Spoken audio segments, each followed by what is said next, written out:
बिस्मिल्लाहिर्रहमानिर्रहीम। मैं हूं मोहम्मद आसिफ चौधरी और मैं अगेन थैंकफुल हूं इंस्टीट्यूट ऑफ टैक्स प्रोफेशनल का, जिन्होंने आज मुझे फिर मौका दिया कि मैं critical analysis of the books of accounts पे एक लेक्चर दूँ। ये बहुत इम्पोर्टेंट है लेक्चर। बुक्स ऑफ अकाउंट का जो क्रिटिकल एनालिसिस है किन के लिए इम्पोर्टेंट है, ये सब उन ऑडिटर्स के लिए है जो किसी की भी बुक्स ऑफ अकाउंट्स को ऑडिट करेंगे, या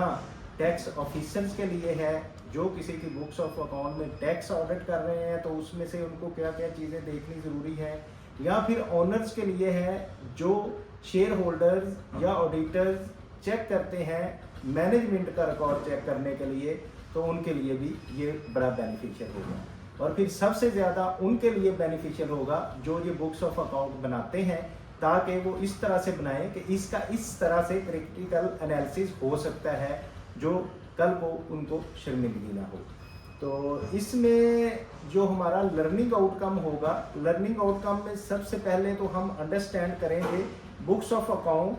फ्रॉम अ क्रिटिकल पर्सपेक्टिव, कि क्रिटिकल पर्सपेक्टिव से किस तरह से हम बुक्स ऑफ अकाउंट्स को देखते हैं और इसकी क्या क्या उसमें से जो प्रॉब्लम्स हैं वो हम डिटेक्ट करते हैं। फिर हम आइडेंटिफाई करेंगे risk, miss representation and compliance gap, के कौन से रिस्क है। एक तो मिस रिप्रेजेंटेशन है कि रिप्रेजेंट प्रॉपर किया हुआ है या नहीं चीज़ों को, और दूसरा ये है कि उसमें कंप्लायंस गैप क्या है कि कंप्लायंस एज पर लॉ बनी हुई है या नहीं बनी। और तीसरा हम डिस्कस करेंगे challenges face in auditing industry के ऑडिटर्स जो हैं उनको क्या क्या चैलेंज आते हैं क्रिटिकल एनालिसिस करते हुए, और क्या उनको इम्प्रूवमेंट की ज़रूरत है। तो अगर हम बेसिक अकाउंटिंग की बात करें तो इसमें सबसे पहला जो इसका role of accounting in business के, अकाउंटिंग का रोल क्या है बिजनेस में, कि वो हर ट्रांजैक्शन जो है उसकी रिकॉर्ड करता है, जो भी ट्रांजैक्शन होती है वो रिकॉर्डिंग में आती है, और फिर उसमें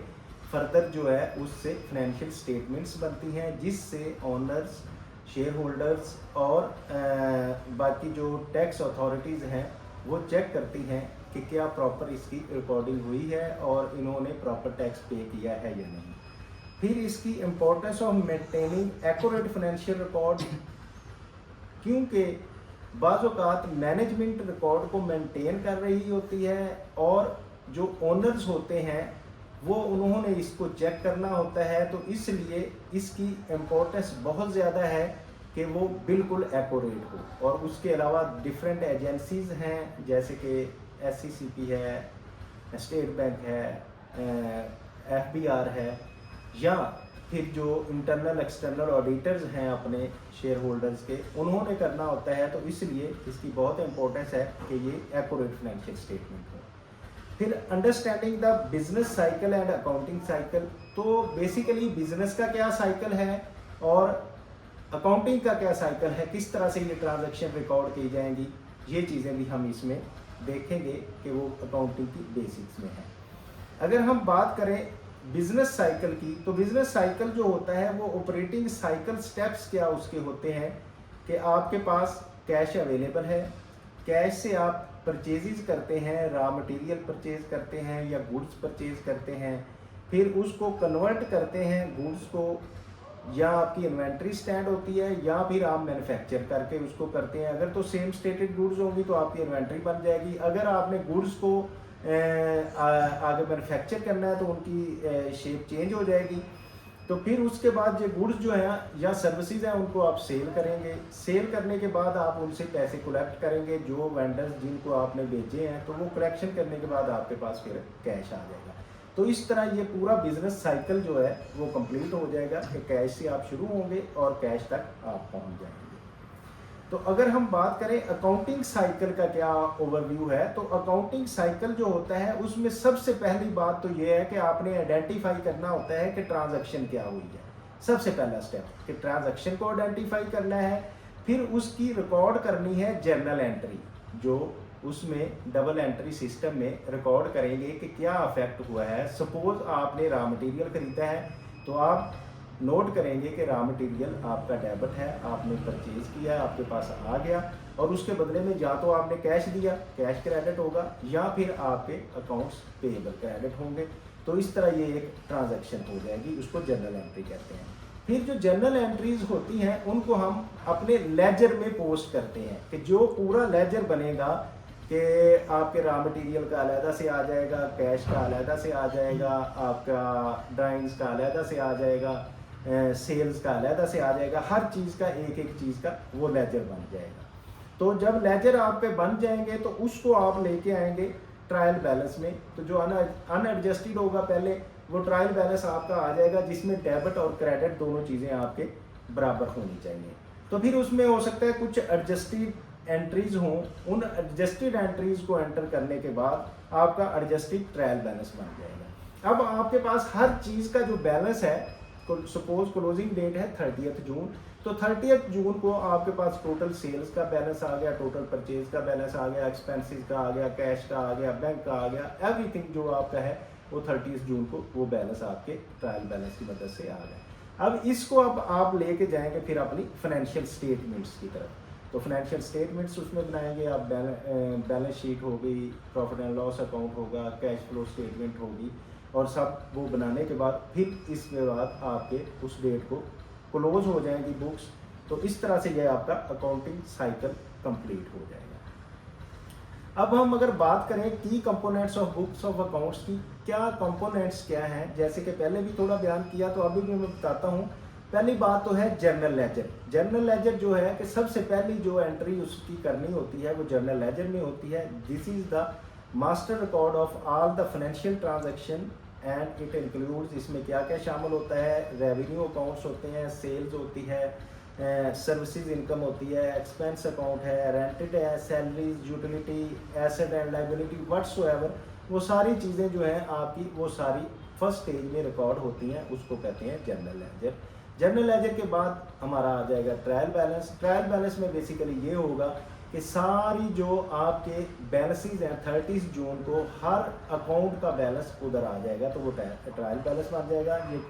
समरी है all ledger balance and check it if debit is equal to credit, के ये दोनों आपस में बराबर होंगे, ट्रायल बैलेंस बराबर होगा। उसके बाद आ जाएंगी फाइनेंशियल स्टेटमेंट्स। फाइनेंशियल स्टेटमेंट्स में बेसिकली जो सबसे पहली चीज़ आती है फाइनेंशियल स्टेटमेंट में वो है बैलेंस शीट। कि बैलेंस शीट में आप एसेट, लाइबिलिटी एंड इक्विटी ये तीनों चीज़ें शो करते हैं, जिसमें एसेट इक्वल होते हैं लाइबिलिटी प्लस इक्विटी के।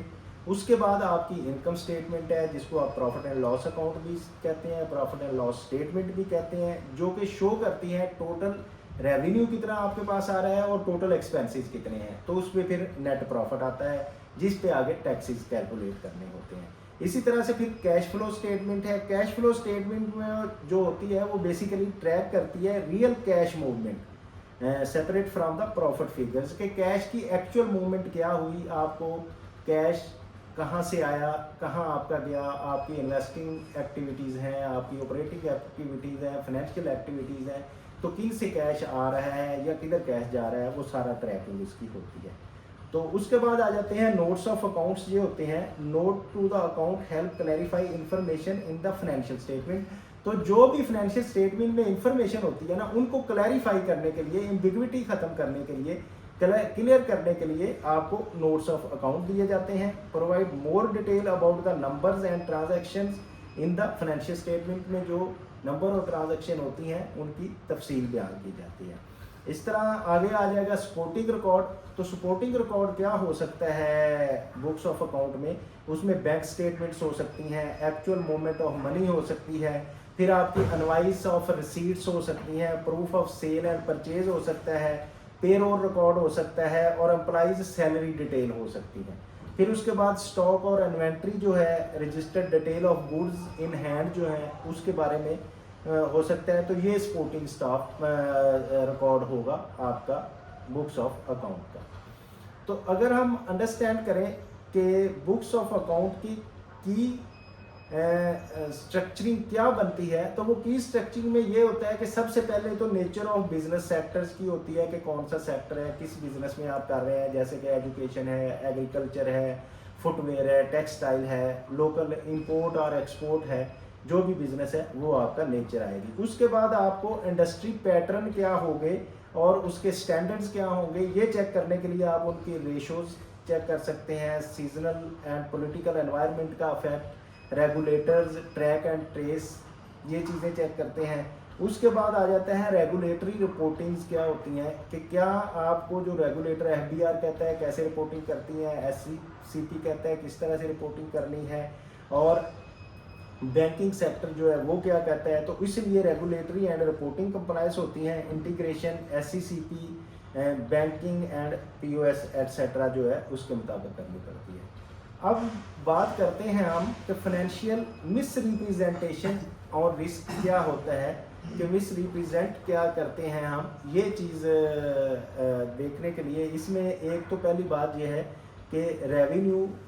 मैनिपुलेशन हो सकता है, जिसमें हम फेक सेल का हो सकता है, एडवांस रेवेन्यू रिकग्निशन हो सकती है, ये चीज़ें हैं, या सेल हुई है और उसको शो नहीं किया, या सेल नहीं है तो उसको फेक सेल कर रहे हैं, सेल कहीं और की है तो सेल टैक्स बचाने के लिए कहीं और शो कर रहे हैं। फिर ये हो सकता है कि एक्सपेंसेस ओवर स्टेटमेंट क्या होता है, ghost employees and fake vendors के आपने एक्सपेंस शो करने के लिए एम्प्लॉइज गोस्ट रख लिए हैं जिनको एम्प्लॉई है नहीं, बेसिकली वो आपके घर पे काम कर रहे हैं, या आपके अपने फैमिली मेम्बर्स को वो इशू कर रहे हैं एक्सपेंस शो करने के लिए, या फिर ये है कि आपको जो परचेजेस कर रहे हैं उसमें फेक वेंडर्स कुछ शो किए हुए हैं ताकि वो वैल्यू एडिशन कम हो सके और आपका टैक्स कम पे हो सके। इसी तरह अगर इन्वेंट्री वैल्यूएशन इशू की बात करें तो अंडर वैल्यूएट कर सकते हैं या ओवर वैल्यूएशन कर सकते हैं इन्वेंट्री की, ये भी हो सकता है। या फिर अगर हम लोन और कैश डिस्टोर्शन हो सकती है, हिडन लाइबिलिटीज़ हो सकती हैं, अनरिपोर्टेड बैंक लोन्स हो सकते हैं, तो ये जो है मिस रिप्रेजेंटेशन रिस्क जो है ये होता है। अगर हम टेक्निक्स की बात करें for detecting fraud and miss representation, तो वो क्या होते हैं कि क्रॉस वेरिफिकेशन होगा, रेवेन्यू सोर्सेज का क्रॉस वेरिफिकेशन हम कर सकते हैं, फाइनेंशियल रेशो का जो कंपैरिजन है विद इन द इंडस्ट्री, ये जो बेंचमार्क हैं उसके मुताबिक कर सकते हैं कि रेशोज इनकी ये आ रही हैं और पीयर्स की क्या आ रही हैं, जो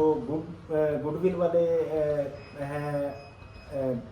ऑर्गेनाइजेशंस उनकी क्या हैं, तो ये भी आप रेशो से इसका कर सकते हैं। या फिर आपके पास artificial intelligence and data analysis in forensic audit जो है उसकी मदद से भी आप टैक्स को डिडक्ट कर सकते हैं। तो अगर हम बात करें डाटा रिकॉन्सिलेशन इन्वेस्टिगेशन टेक्निक्स की, के रिकॉन्सिलेशन और इन्वेस्टिगेशन टेक्निक्स क्या हैं, तो उसमें अगर हम पहली बात है रेवेन्यू की बात करते हैं तो सेल्स वर्सेस बैंक डिपॉजिट के सेल्स जो शो कर रहे हैं बैंक डिपॉजिट में भी क्या उतना ही आ रहा है। फिर कॉस्ट ऑफ गुड सोल्ड जो है तो उसमें देखें कि purchase record versus inventory movement के जितनी परचेज रिकॉर्ड में शो हो रहा है इन्वेंट्री में भी उतना शो हो रहा है। अगर हम ऑपरेटिंग एक्सपेंसेस की बात करेंगे तो फिर क्या vendor invoices versus actual payment के को वेंडर्स को जितनी इनवाइस है और एक्चुअल पेमेंट कितनी की हुई है उनको मैच करेंगे तो उससे भी पता चल जाएगा कि अगर इसमें कोई है फ्रॉड या नहीं। फिर पे रोल की अगर हम बात करें तो फिर आप salary record versus bank transfer and employees list देखी जा सकती है, बैंक से ट्रांसफ़र किनको हो सकता है और सैलरी रिकॉर्ड को देखा जा सकता है। इन्वेंट्री की बात करें तो physical stock cost versus recorded balance, कि फिजिकल आप जब स्टॉक टेकिंग करते हैं फिजिकल तो उसमें बैलेंस में बुक्स ऑफ अकाउंट्स में क्या आ रहा है और जो आपका फिजिकल रिकॉर्ड है वो क्या है, उनको आप मैच करेंगे। फिर उसके बाद फिक्स एसेट्स की अगर बात करें तो assets registered versus depreciation schedule, तो फिक्स एसेट की डेप्रिसिएशन किस तरह से काउंट हो रही है तो उसके एसेट क्या है ये चेक किया जा सकता है। लोन और लाइबिलिटीज़ की अगर मैं बात करूं तो आप loan agreement versus bank record, तो लोन के अगर आपके पास एग्रीमेंट्स हैं और बैंक रिकॉर्ड को आप चेक करेंगे तो आपका ये होगा कि ये फेक लोन शो किया हुआ है या एक्चुअल लोन है। और tax with holdings, tax filing versus actual tax deposits जो है उनसे आप टैक्स विद होल्डिंग को चेक कर सकते हैं। तो अब अगर हम बात करें की take away for critical analysis of books of accounts की, तो वो ये हो सकते हैं अंडरस्टैंडिंग ऑफ द बिजनेस के सबसे पहले तो आप एनालाइज करें कि रेवेन्यू स्ट्रीम्स क्या है, कॉस्ट स्ट्रक्चर क्या है एंड फाइनेंशियल ऑपरेशन क्या है, कि आपको बिजनेस की पूरी अंडरस्टैंडिंग होनी चाहिए तो फिर आप उसका अच्छा ऑडिट कर सकते हैं। फिर इंडस्ट्री नॉर्म्स क्या होती हैं कि कंपेयर द फाइनेंशियल रेशोज़ के एक इंडस्ट्री की दूसरी इंडस्ट्री के साथ रेशो का क्या सिचुएशन है उसको आप कैसे कंपेयर करेंगे, एक्सपेंस ट्रेंड क्या है and profitability with industry benchmark वो क्या है वो आप चेक कर सकते हैं। फिर रेगुलेटरी फ्रेमवर्क्स होते हैं जो इंश्योर करते हैं compliance with the accounting standard, tax laws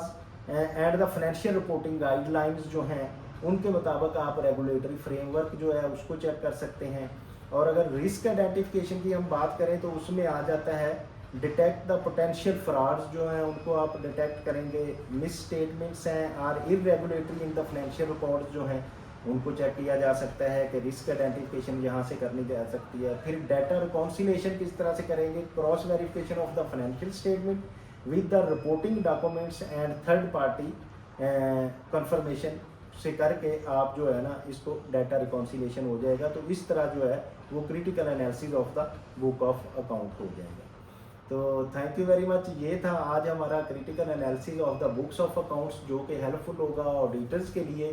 तो अगर आप ये चाहते हैं कि आप फाइनेंस के, अकाउंटिंग के, टैक्सेशन के लॉज को समझते रहें और उनका नॉलेज हासिल करते रहें तो आप हमारे साथ जुड़े रहें और हमारे चैनल को लाइक करें, शेयर करें, सब्सक्राइब करें। और अगर आपको